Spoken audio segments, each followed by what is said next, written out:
Hey, it's Mark with another Super Bowl or Smash video, and today we have a Diamond Base Flame Flinger takedown of the Town Hall is not going to happen on this base. I have seen this base. I haven't seen this base as much recently, but it is one that I have seen in the past before, a decent amount, and one thing that I always kind of check for on these type bases, first of all, it's sort of it's kind of compressed from the 3 o'clock and the 9 o'clock side. There's like dead space over there, so the base is kind of mostly in this vertical kind of region. Yeah, so there's kind of a compression to it that way, and so it makes it a little bit odd for, say put the Warden in one corner and the Flame Flinger in another corner. It's a little bit odd.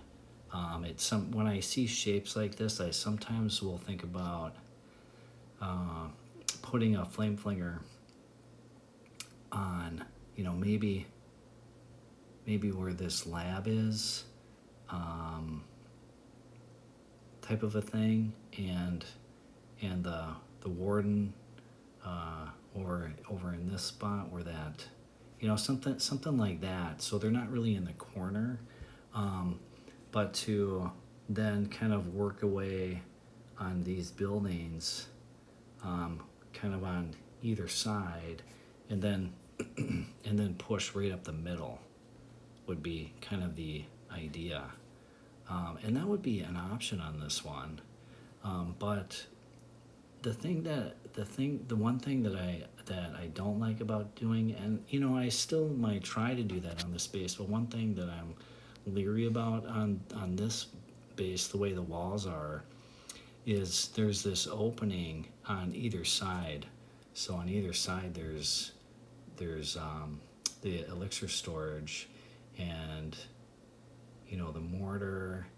There's kind of on either side there's this path. There's no wall kind of closing off that channel, so there's this open channel on both sides.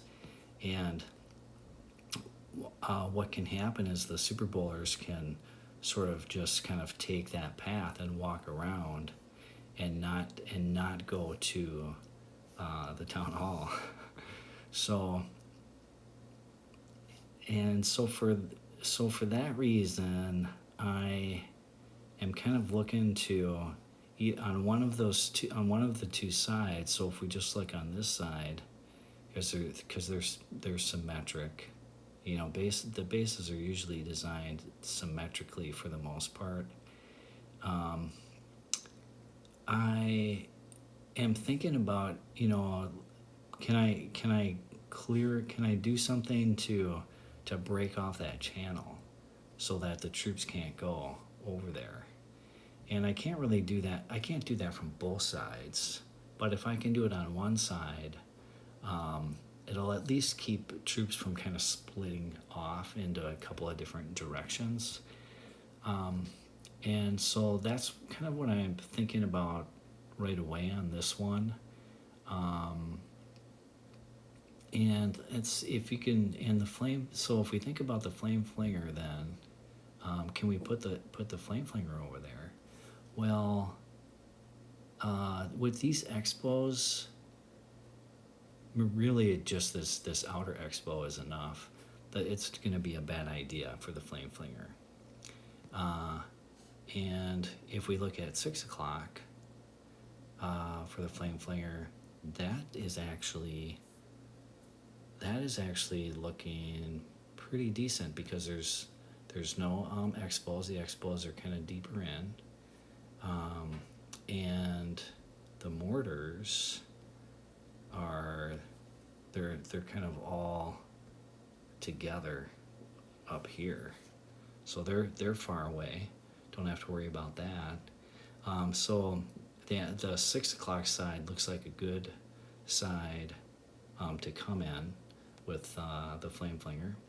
And then the Warden, I think, on the 3 o'clock side, I would want to try to get the Warden working enough to break off that channel would be my goal, and I could do it from either side really.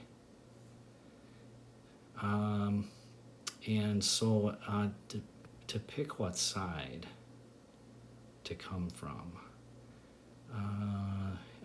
usually when it's symmetric, it doesn't matter a whole lot. The king might be a reason that I would come from this side, just to be able to kind of take the king out right away. But maybe not a big enough reason. And so I'm just going to come from this southeast edge and break in. And then a jump will probably happen kind of like between these expos to get me into this compartment here. I'll see if I can get the Warden to break off that channel, and the Flame Flinger to kind of take out this section right in here.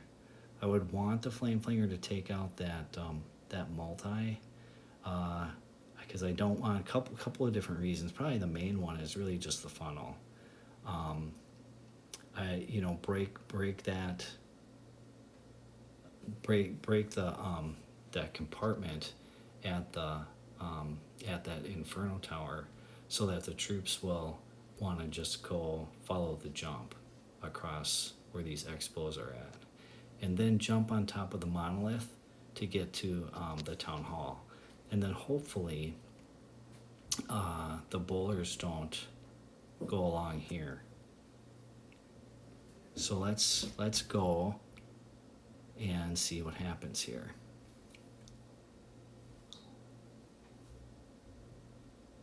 Okay, so the Yeti in front of the Flame Flinger as usual, and then the Warden working on the other side, and now it's just kind of waiting for the troops to kind of clear. Yeti mites kind of pop that Tesla there. And so there goes the Warden, and he is working on those buildings, so that's good. The Warden is taking fire from the Expo, so I do have to keep an eye on him. It's only the Expo on the Warden right now, and that's fine. But if he starts taking fire from another point defense, then it would be a problem. So I'm kind of keeping an eye on that and watching the Flame Flinger to get that Inferno tower out. Okay, so now the Warden is taking 2 expos, and really, yeah. So I did put the freeze. I was probably waiting to see, can I take out the expo beforehand? And here I'm the Inferno tower is about to go down. The Warden jumped up kind of unexpectedly there for me, and that raged. I was too late with the freeze there. I lost the Warden ability, but I do get the nice funnel. So I got the jump with the rage, and the bowlers are coming in, and you can see now if I pause the action, that there aren't any buildings in that channel to the right, so that part of it worked out okay. And the bowlers are coming into that center area, and now it's just going to be a matter of I'll want to be, actually you can see it right there. You can see the jump spell right there in between the town hall and the monolith. So good timing. That jump spell is going to go right on top of the monolith there to get the super bowlers to get to the town hall. The question is just going to be, are the super bowlers going to go off to the left there? You know, that's always a risk with a base like this. And there's another rage. So the rages are working out well. Super Bowlers are kind of going over to the left, but their bounces, they did take out enough. I put another rage down on them, and they did take out enough buildings on the left there that they didn't follow. They almost funneled themselves in a way. And the Royal Champion I put in opposite side. The Flame Flinger troops almost took out the king. Yeah, I just ended up getting enough destruction with the Super Bowlers and the rages and the jumps. The pathing of those Super Bowlers worked out really well. Just going through up through the center. Even though I swagged the Grand Warden ability, this tack worked out in the end.